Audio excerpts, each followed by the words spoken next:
Welcome to Magic.ai, the operating system for hospitality. At Magic, we know an operating system is more than just software and systems.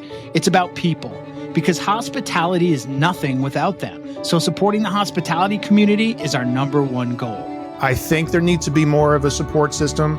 Like, you have to love this business and you have to love every aspect of it, including sharing tribal knowledge on what is successful and also tribal knowledge of what is a failure. Founded by lifelong experts, we're building the place where everyone in hospitality, from seasoned pros to first-timers, can gather, share, and grow together. Plus, we're crafting scalable tools and AI-supported software to boost your business. Dive into our vibrant community platform packed with meaningful conversations and robust tools and templates designed just for you. Need more? Our custom software solutions have got you covered. From recruiting and staffing to digital playbooks and dashboards, we're working on building a unique hub of resources unlike any other. Magic is your single point of origin for important conversations, accessible tools, valuable insights, and more. Join us at magic.ai. The evolution of hospitality is here.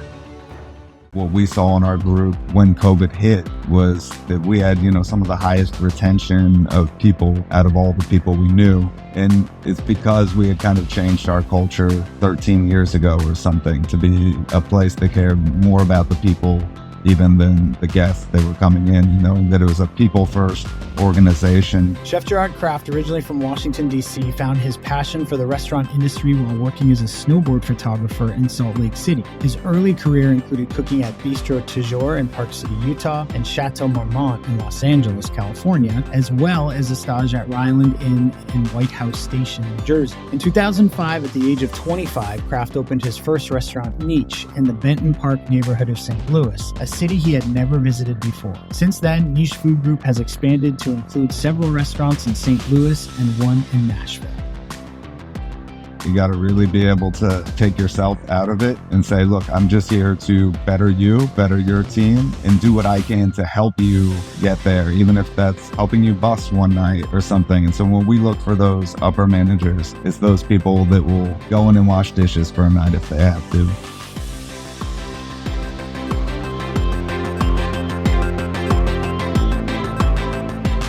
Well, we did it the hard way.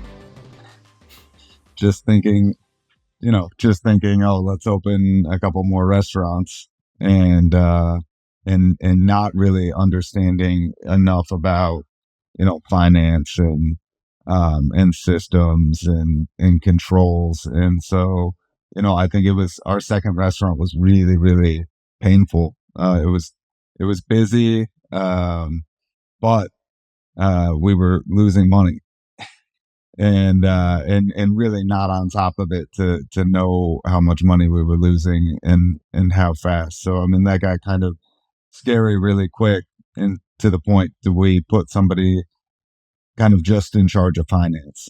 They're like, you're just going to watch the books and you're going to, feed us numbers every single day. And we kept building on that, to where, okay, we're going to the normal ends of just, the monthly P&L and really paying attention to that, then to getting, more weekly and then more daily type numbers that we can all see. So, when those red flags started to come up, we were catching them, after a while, we were catching them, more on the day to day than on the month to month, So, it's one thing when you're not even paying attention. That's very scary. And then when you're paying attention, even on a monthly basis, to labor and things like that, you're still like a month and a half out of, the problems that are going on that you can't even see. So getting that, to get daily labor reports, daily sales and everything for each restaurant became, what we lived off of, because obviously those are the, if you hire great chefs, you go through, as long as everybody's, really kind of sticking to the plan. Labor, food cost doesn't get too crazy month to month, but your labor is where labor swings, where people fall asleep.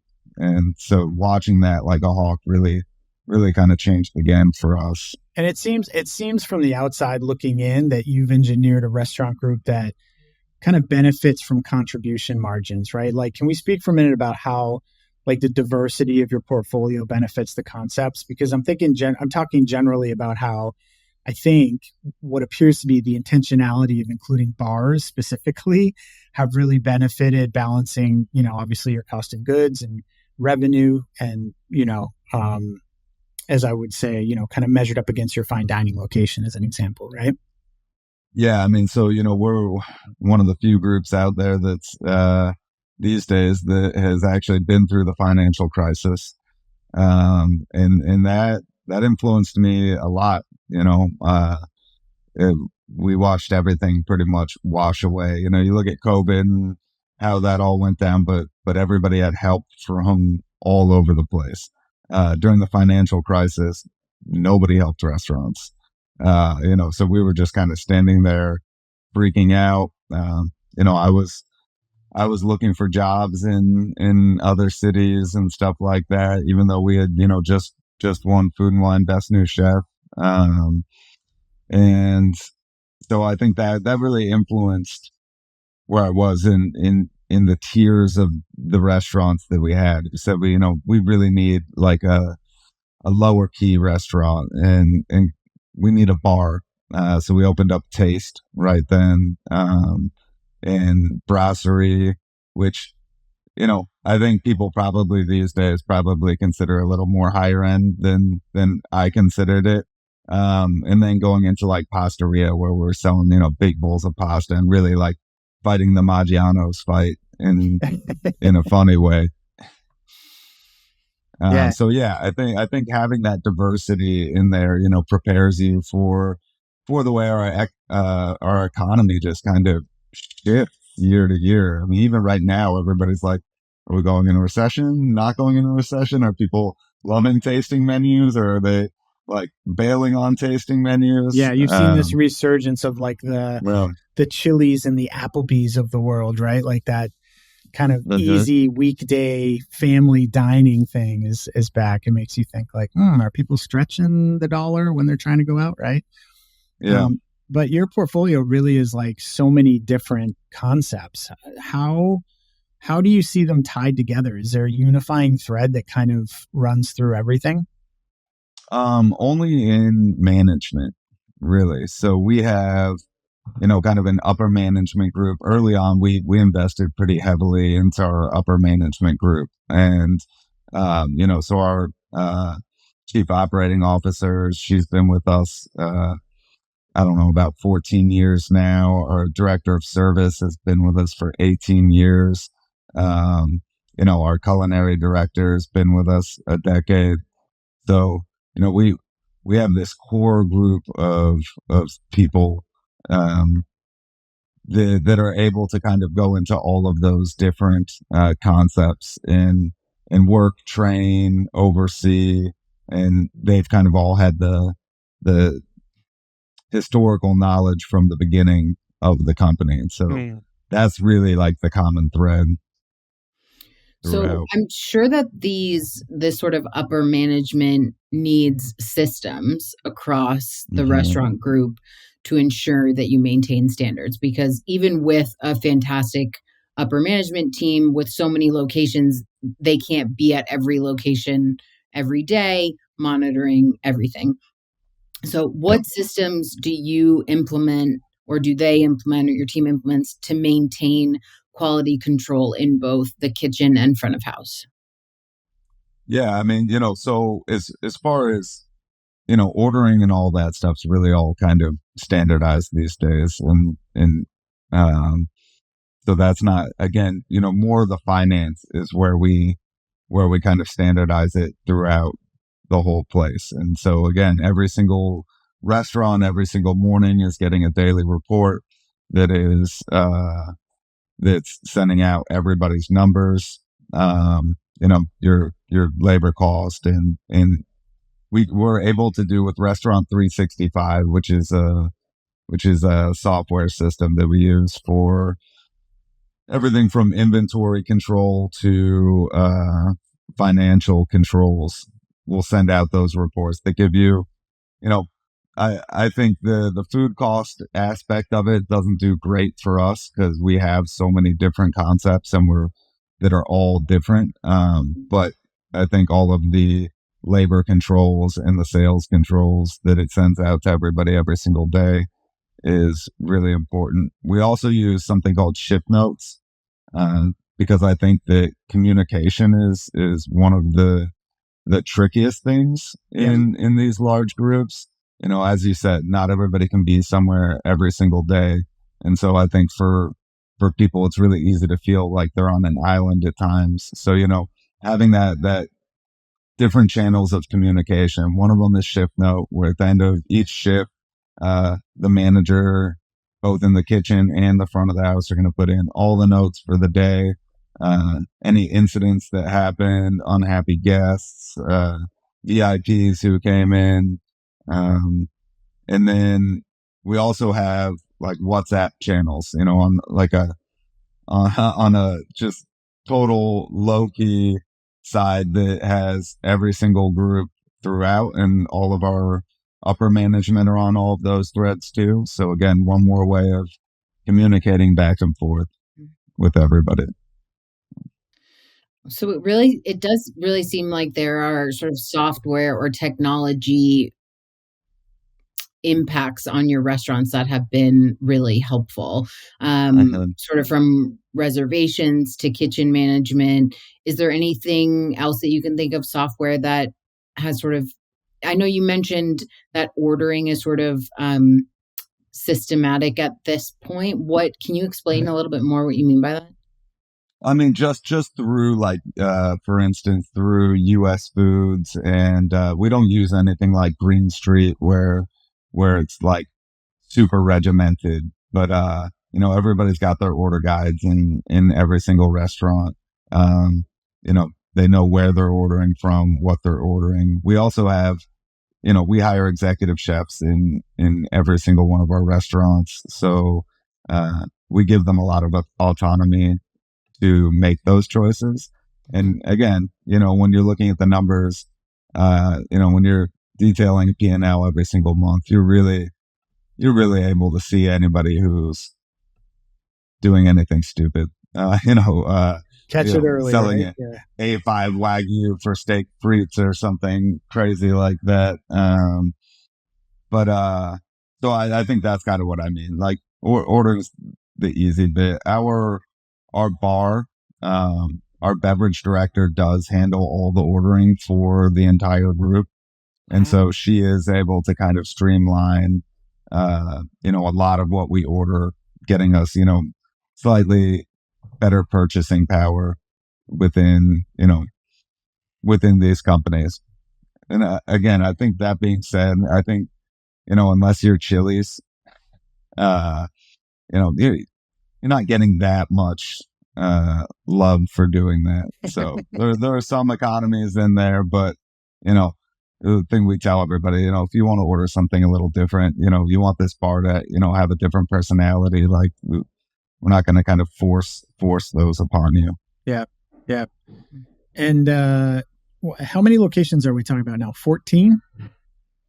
I think we have about 12. I mean, it's kind of hard to say because we have stuff like within the stadium that I don't really count. But we run a stadium as a whole, where we kind of manage Levy for the ownership group of the soccer team. Yep.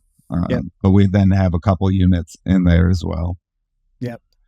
And so I would imagine that kind of there has to be a little bit of a different approach when it comes to analyzing the financials, right, of all those different restaurants. And obviously you guys have kind of your own internal system on the group level, but at the unit level, are they looking at like reports every week, or every day? Like what does that look like?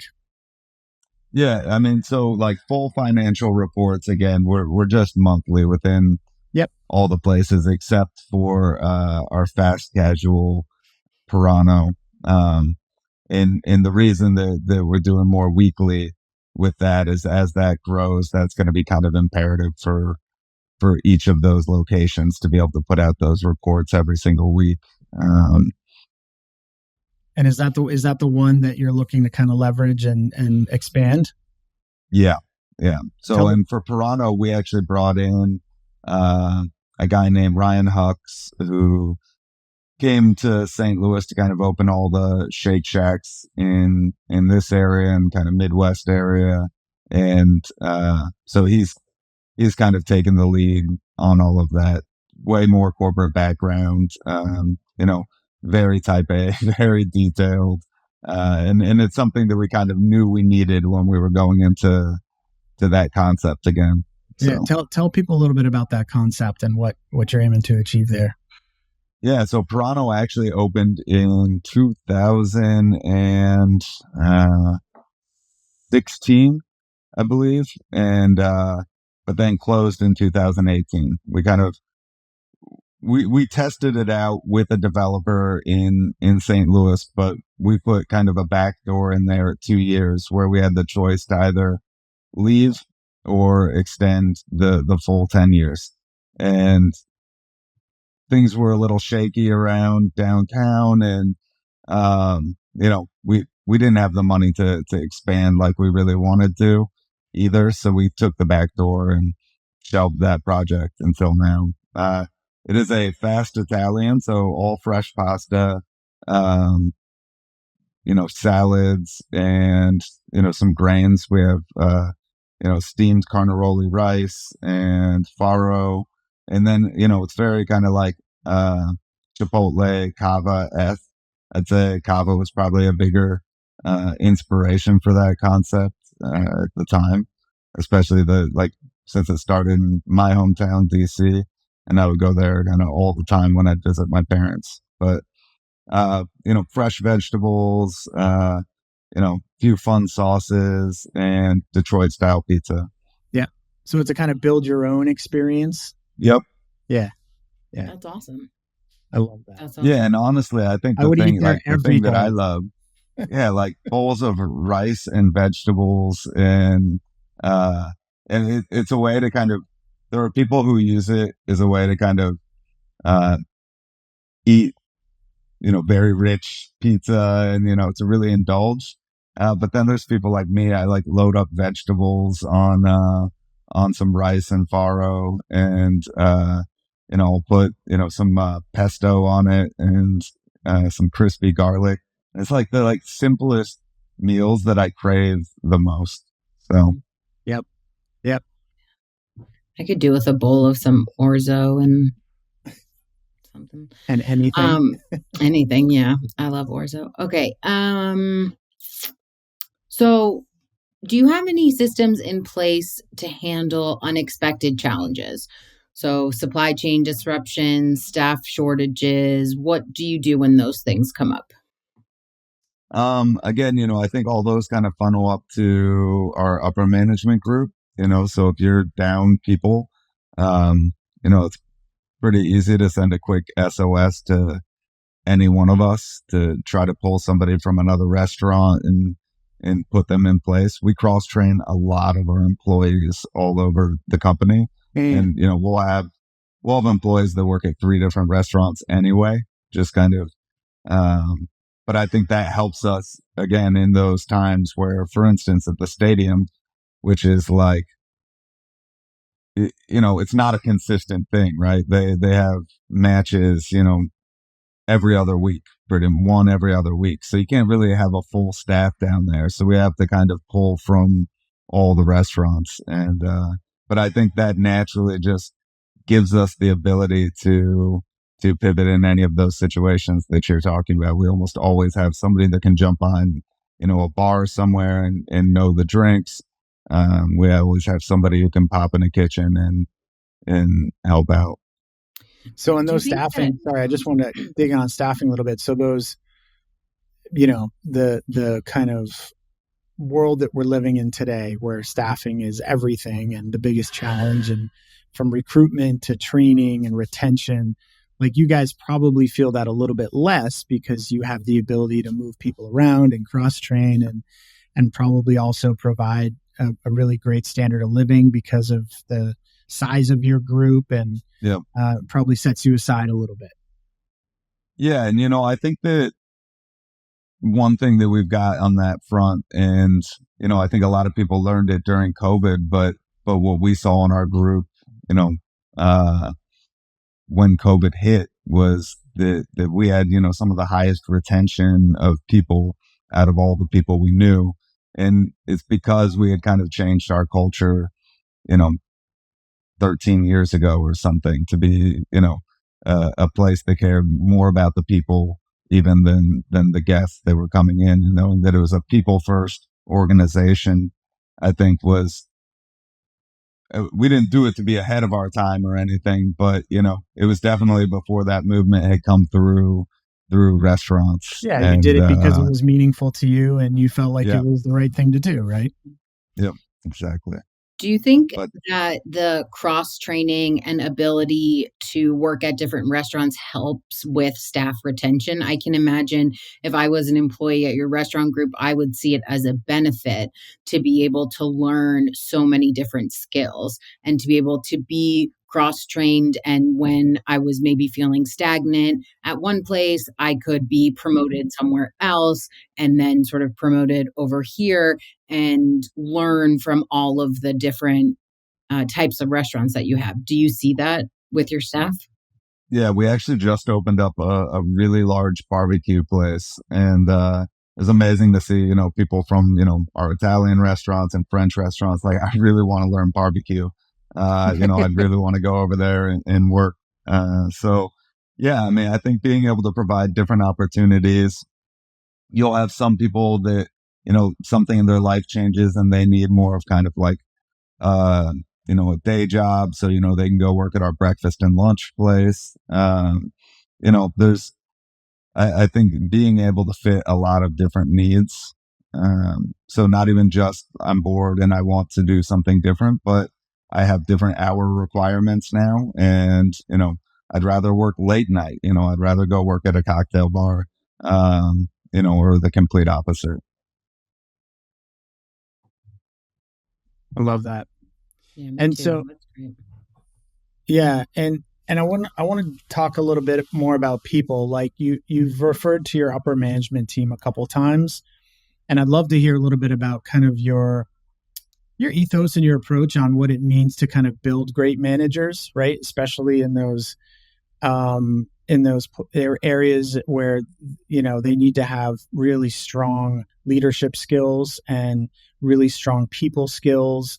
I think a lot of people forget that this business is all about people. It's actually, I would argue, probably people first before anything else, right? Before food, before service, any of it. And, you have to kind of be someone who loves to be around other people and love to work with other people and develop that part of your, kind of professional understanding of the workplace and how that really affects what you're doing. And so I'd be curious to kind of just hear about, your personal take on that and how you grow great managers. Yeah. And I think they're like two very different things in a way. You'll have a lot of great managers that maybe try to step up into those roles and really struggle again, because, when you're a GM of one restaurant, you really get to kind of like build your tribe, right? You get to like build, even a great manager that is will build a tribe. These people kind of would follow them to the end of earth. And it's very tough for that same person to go into an upper management role and then try to train all those managers. Yep. Right. Because, there's been two very big personalities, the GM who's, building their tribe, and somebody who's like, well, maybe you should build that tribe a little differently. And it's such a different shift to go through. And I think that's where we spend a lot of the work. And, there's a lot of empathy involved in that. You got to really be able to one, take yourself out of it and say, look, I'm just here to better you, better your team, and do what I can to help you get there, even if that's, helping you bus one night or something. And so when we look for those upper managers, it's those people that will go in and wash dishes for a night if they have to. You know, they're really kind of team players and more than they are anything else. And again, it's tough to find people that play nice in the sandbox and you know, will do whatever they can to help the team over, you know, just kind of their own egos or whatever.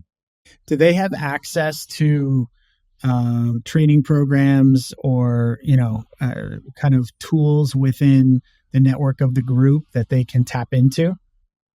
So one unique thing that we implemented was a quarterly training session with Zingerman's. Yeah, ZingTrain.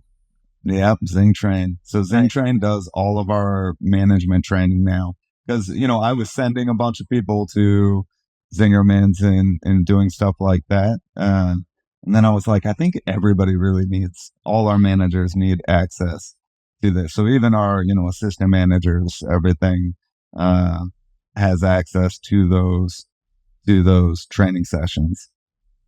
That's awesome. That's an incredible organization. I've worked with Ari on some of those initiatives in the past, and what a great tool and asset. And especially, I mean, it even actually really makes it a recruiting tool, right? In a way, because people who are seeking opportunities in upper level management or who want to continue to grow their career, you know, if you hear something like, you know, ZingTrain or Zingerman's is involved in helping you guys establish some of your practices, that would be something that would interest me for sure. So that's very cool. Yeah, they're great. So what's next? What are you focused on right now? What is 2025 and 2026 going to bring? What do you have your sights on? So for 2024, we had a lot happen at once, and wasn't really supposed to happen like that. You know, you had some lot of late things and then some things that ran on time. And, you know, in 2024, we opened 3 concepts. So we did None of the Above, which is our speakeasy in the basement of the foundry. We opened Pronto, the fast casual, and then we opened Expat Barbecue, which is a 16,000 square foot restaurant. So I mean, it's I was looking at that absolute online. Monster. Yeah. So I mean, we've been punched in the face this year. So next year is really. How many seats at the barbecue place? I mean, technically it has around 300 seats between the downstairs and the upstairs, but then there's like a mid-level private area. They can do another 70 seats, you know, for a private function. Plus there's a lot of standing room up on the top floor. It's set up so the top floor is all fast casual and the bottom floor is full service. Super smart. That top floor, when that gets going, is very hard. What is that, like 20 cooks in the kitchen per service or something? We have about 12 actually. Yeah. I mean, so, you know, barbecue is a little opposite, like way more on the front end of, you know, prep and stuff like that. But yeah. So I think 2025 is really about, again, you know, reining it back in and, you know, getting everything organized and tightened again. So like anytime you go through these growth periods, you also need a period to like dial everybody in. If you went straight into more growth, I think, you know, we would just crumble. But so I think the next year we are growing Toronto, so that'll continue to happen. We'll open 2 of those in the next year. But as for the rest of the group, you know, it's kind of just tightening in. And where are you opening those Puranos? In St. Louis. So just in different neighborhoods throughout St. Louis. Okay.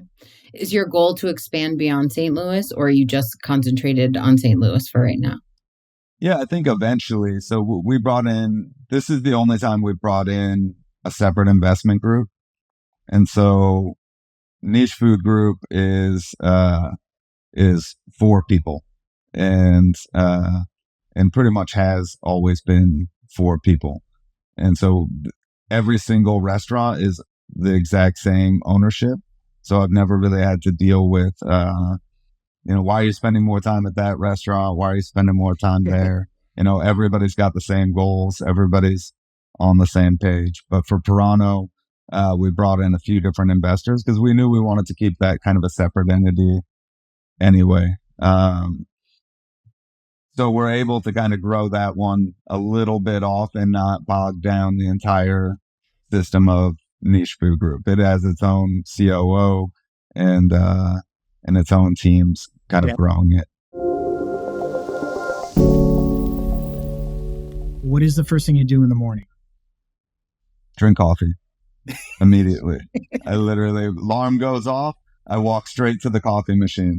Yeah. How do you take your coffee? Black. Just. Yep. I'm with you. I'm the same way.